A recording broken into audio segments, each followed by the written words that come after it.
Happy Friday, everyone. And I want to thank all of you who are supporting Into the Word financially. Anyone that wants to join in with that effort, all you have to do is write down the contact information you'll hear at the end of today's program, then send your one-time or ongoing gift of any amount to that address, and it will be used for the radio broadcast fees. Fridays, I also set this time aside to encourage you to love and good deeds, to not forsaking the assembling together of the saints. Everybody needs a home congregation where they can worship and fellowship and pray and praise and serve in the same location with the same people on a regular basis. If you don't have a home congregation, you need to go out there and find one. Get plugged in, stay plugged in. And of course, if you're actively looking right now, and you're within driving distance of the Elkhart East building, we'd certainly invite you to come and check us out as a potential home. I want you to open back to the book of Zechariah. Remember that we are looking at some of the Old Testament passages that expand our information about the millennial period. It would appear that throughout many of these Old Testament prophecies, God didn't just simply talk about judgment. He wove into those warnings that there would be salvation at some future point, offered through Jesus Christ, as we understand it now, and that this would eventually result in a time of peace and prosperity, a return to Eden, if you will, a return to God's original plan of being in His presence in a new earth and under a new heaven in which righteousness dwells. And so in a little bit, I'm going to try to apply some of those concepts to the millennial period mentioned in Revelation chapter 20. But we've got a couple more places to look at in the Old Testament. One is I want to kind of finish up some things here in Zechariah 14, and then real quick we'll pop over to Zephaniah 3 and pull a few things in from there. But the really cool thing, I think, that comes out of Zechariah 14 is the one in verse 8. On that day, living waters shall flow out from Jerusalem, half of them to the eastern sea. That's currently referred to as the Dead Sea, the Salt Sea to these folks, Lake Asphaltitis to the Romans, and half of them to the western sea. That's the Med. And it shall continue in summer as in winter.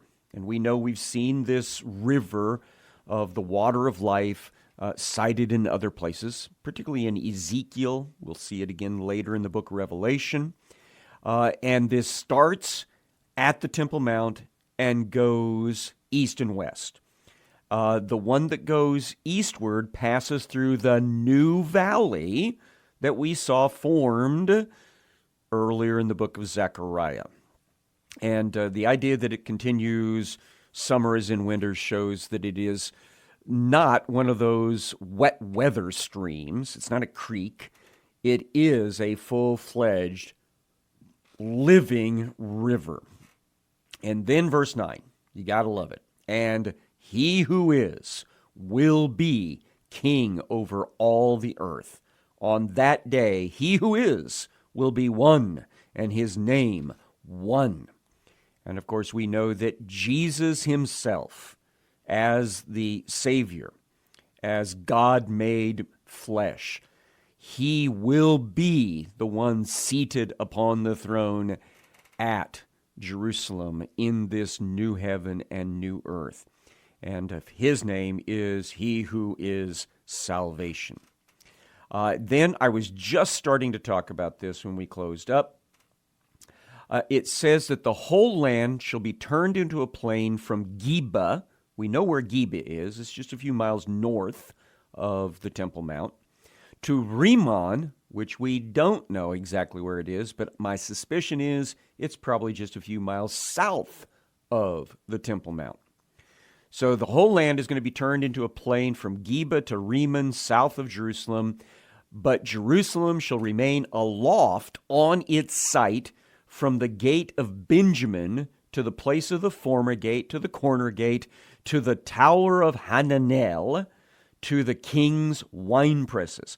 Now those locations would make sense to the people reading the book of Zechariah the first time, which is in the time of returning from the exile, rebuilding the temple, and they know where the ruins of all these different gates and wall lines are. And eventually, good old Nehemiah is going to be commissioned to rebuild these walls. But from the perspective that we're looking at, apparently there will be some sort of walled city of Jerusalem in the millennial period. And it will have this huge, wide area around it, like a plateau. At the current moment, if you were to go and visit Jerusalem, it is defined by a whole bunch of valleys around or near the Temple Mount and between the mountains that are there.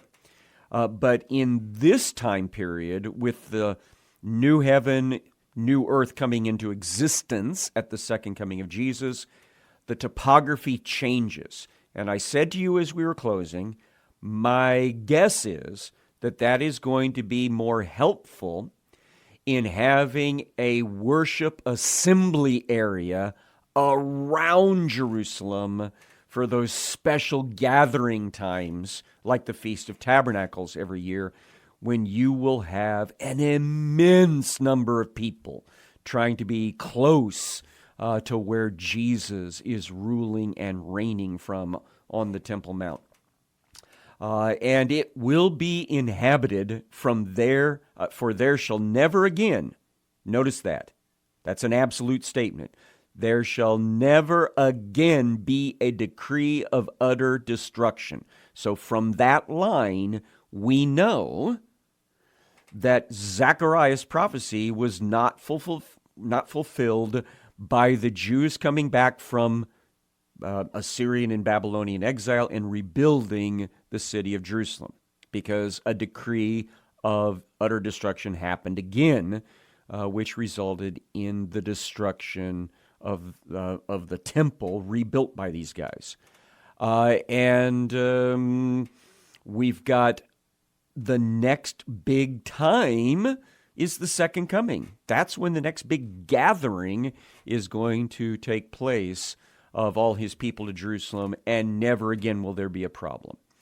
Jerusalem shall dwell in security. And you should think of that in connection with the millennial period. Verse 12 is all about the plague. We've talked about this that came upon the people during the battle of Armageddon. But verse 16, and I want you to file this away to be used pretty soon. Then everyone who survives of all the nations that had come against Jerusalem, meaning the mortals who had not accepted the mark of the beast, but who were not themselves yet followers of Jesus, so they weren't resurrected and transformed, these are the millennial mortals that we're describing here. And so they shall go up year after year to worship the king, he who is over the armies. That's, again, God's military title in the Old Testament. And to keep the Feast of Booths, Sukkot, the Feast of Tabernacles, the feast that symbolized the fact that Israel was no longer in Egypt, they were no longer in the wilderness, they were in their promised land. And so they could take a few days out of every year and celebrate that with kind of a camping experience. And so this is going to be, I think, the annual commemoration of the start of the millennium. And so every year, every mortal and I think all the immortals as well, are expected to show up for this special appointment. And if they don't, there's a problem. And this is the part I definitely want you to file away. If any of the families of the earth do not go up to Jerusalem themselves to worship the king, he who is over the armies, there will be no rain on them. So if the family of Egypt, for example, does not go up and present themselves, then on them there shall be no rain. Now that should pique your interest, because there is no rain in Egypt. Historically, Egypt is a dry place, but in the new earth, it will get rain. Unless, of course, people in a certain area are not coming to the Feast of Tabernacles like they're supposed to do every year during the millennium. There shall be the plague with which, this is going to be the plague with which he who is afflicts the nations that don't go up to keep the Feast of Booths. This shall be the punishment to Egypt and the punishment to all the nations that don't go up to keep the Feast of Booths. So God will turn the tap off. And it doesn't matter if you're living in a perfect earth with great soil and the plants are perfect and the sunlight is perfect and the temperature is perfect. If you get no rain, you're going to have a problem. And that is going to feed into what we're going to talk about with the end of the millennium in a bit. Verse 20, on that day there shall be inscribed on the bells of the horses, which again is interesting because the Israelis were, by the direction of God, not all that connected with horses. Their animal of choice for working the fields and transporting things was the donkey and the ox, not horses. But in this new earth, there will be horses that are associated with these folks, and the bells that they're wearing for decoration, apparently, will say, Chodesh LaYahweh. Now, if that sounds familiar, it's because that's the exact wording on the nameplate of the high priest. So the horses are going to be marked just like the high priest used to be. They belong to God. They're his special thing. And not just the horses. The pots in the house of the Lord shall be as the bowls before the altar, and every pot in Jerusalem and Judah will be Chodesh, holy, to he who is over the armies, so that all who sacrifice may come and take of them and boil the meat of the sacrifice in them. Now, that is the one place that I feel kind of weirded out in talking about this as being a millennial passage, because one of the things we've seen in other millennial passages, and we've seen it in more than two, so we've got the testimony of 2 or 3 witnesses to this, is that in the new heaven and new earth, there will be no more eating of meat. And because Jesus is the epitome of sacrifice, he is the ultimate sacrificial lamb, and he's already paid that price, there will be no need for sacrifices. And so I think it may be that we should just accept the thrust of the argument here from Zechariah, the explanation to the people of his day. And that was basically this. The temple was considered holy, and the pots and pans that were used in temple service were considered holy.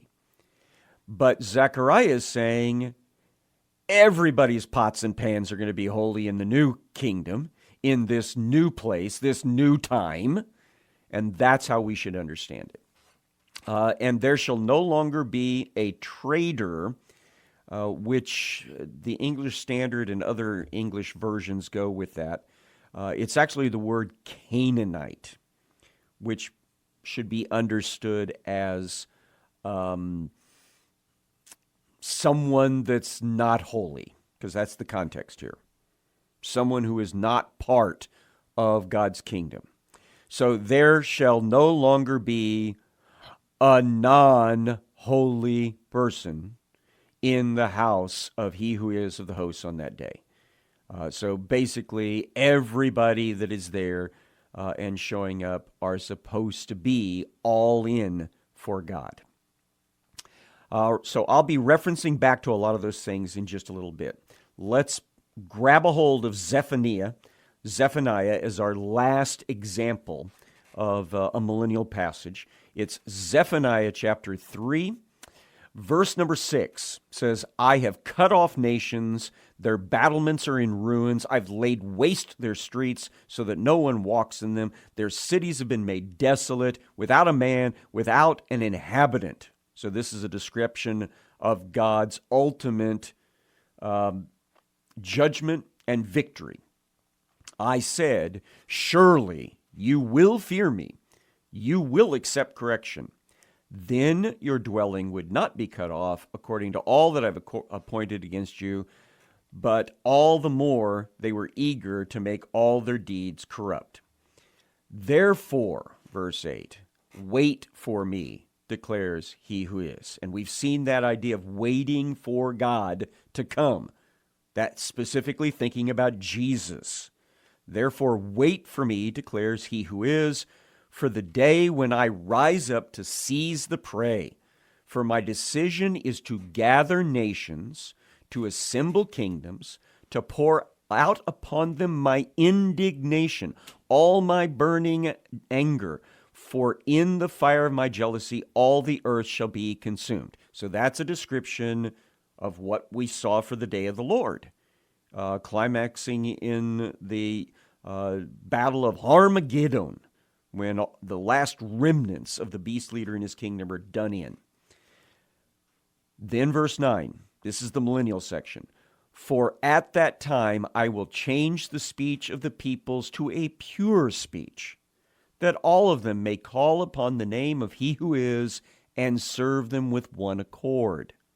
So everybody's going to be on the same page, he says. From beyond the rivers of Cush. Cush is down south of Egypt. My worshipers, the daughters of my dispersed ones, shall bring my offering. So here we have another example of being gathered from the far-flung places. On that day, you shall not be put to shame because of the deeds by which you have rebelled against me. For then I will remove from your midst your proudly exultant ones, and you shall no longer be haughty in my holy mountain, but I will leave in your midst a people humble and lowly. That kind of echoes the idea we get from Peter, that we're looking for a new heaven and a new earth in which righteousness dwells. They shall seek refuge in the name of he who is, those who are left in Israel. They shall do no injustice and speak no lies, nor shall there be found in their mouth a deceitful tongue, for they shall graze and lie down, and none shall make them afraid. So here's the peace and prosperity again of the millennial period. And then a little singing again. We keep seeing that in a lot of these millennial passages. Sing aloud, O daughter of Zion. Shout, O Israel. Rejoice and exult with all your heart, O daughter of Jerusalem. He who is has taken away the judgments against you. He's cleared away your enemies. And of course, the biggest enemies would be sin and death. And Jesus conquered both. He conquered sin on his first coming. He conquers death on his second coming. The King of Israel, he who is in your midst, and you shall never again fear evil. That helps us understand this is a millennial passage. It's never going to be a problem amongst those in God's presence to ever be afraid again. On that day, It shall be said to Jerusalem, Fear not, O Zion, let not your hands grow weak. He who is your God is in your midst, a mighty one who will save. He will rejoice over you with gladness. He will quiet you by his love. He will exult over you with loud singing. So God's going to be singing over us. I will gather those of you who mourn for the festival so that you will no longer suffer reproach. So this is basically people wanting the relationship with God, and they're sad when they can't have it. And God says, I'm going to fix that. Behold, at that time, I will deal with all your oppressors. So troublemakers, gone. I will save the lame. So that's been taken care of with the resurrection, transformation, and the beginning of the new heavens and the new earth. And I will gather the outcast. We've already seen that. Jesus sends his angels to collect all the people from one end of the world to the other. I will change their shame into praise and renown in all the earth. At that time I will bring you in, at the time when I gather you together, for I will make you renowned and praised among all the peoples of the earth when I restore your fortunes before your eyes, says he who is. And so that is the last of our examples of great millennial promises from the Old Testament.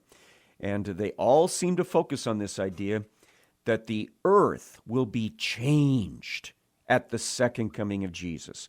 The old earth, old heaven, just falls apart, disappears, makes a big noise in the process, throws off a lot of heat in the process of unraveling.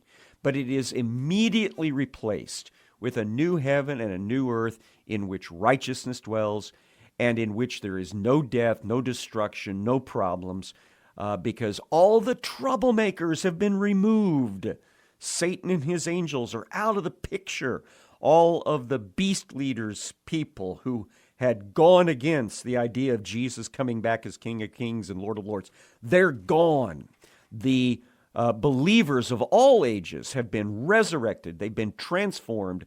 They've become the immortals who are in the administration of the King of Kings and the Lord of Lords, working with these mortals that we keep talking about that are going to be spending the 1,000 years making up their mind what to do with Jesus. And the animals will be at peace with people. People will be at peace with people. The curse is gone. We are in the Garden of Eden again, basically. We are back to where God wanted us to start in the first place. And this is one of the reasons, by the way, that I have a little bit of a problem with my amillennial friends. I used to be an amillennialist, but every once in a while I'll go back and I'll sample what they have to say about some of these things. And it just so happens I tuned in to one the other day, and they were mocking those of us that are literal premillennialists, and this is their reason that they were mocking, which I think is kind of sad. They were mocking premillennialists as being too materialistic, too caught up in the flesh, that they are looking for physical pleasures, and that is not what the millennium is all about. And I was thinking, oh my goodness, did you guys forget that in the beginning God created the heavens and the earth, and he went through all this process over 6 days of creation, making a material world and material plants and material animals and material people. And he looked at it each day and said, this is good, this is good, this is good. And then he made a Garden of Eden, and the word Eden there literally means pleasure. And that's where he put the first couple. And he said to them, be fruitful, multiply, fill the earth, make it your home, enjoy the animals, enjoy the plants, enjoy my fellowship. And he said on that day, it is very good. And then he wrapped it all up. He finished his 7 days of creation by taking a day off. And we know also that before sin entered the world, God himself came walking, apparently in a material body of his own choosing, came and fellowshiped with Adam and Eve and the animals, I suppose, that were around them in that first creation. So why in the world would you mock the idea that we're going back to God's original plan? And that the millennium is just simply the first part of that eternal kingdom in a new earth with a new heaven overhead. And so I hope some of you that are still my amillennial friends, that I might be able to convince you to at least not make fun of those of us that believe in the literalness of the Scripture. That there's good reason for us to take that tack. Well, we've only got a minute left, so let's set the stage for our next session next week by reading Revelation chapter 20, verse number 7, where it says, and when the 1,000 years are ended, Satan, only Satan, by the way, none of his other angels, just him, will be released from his prison, that is, the abyss. And he will come out to deceive the nations, which is a stand-in for the idea of the mortals, that are at the four corners of the earth, Gog and Magog, to gather them for battle. And we will develop that idea of the run-up to the battle of Gog Magog next time we get into the Word.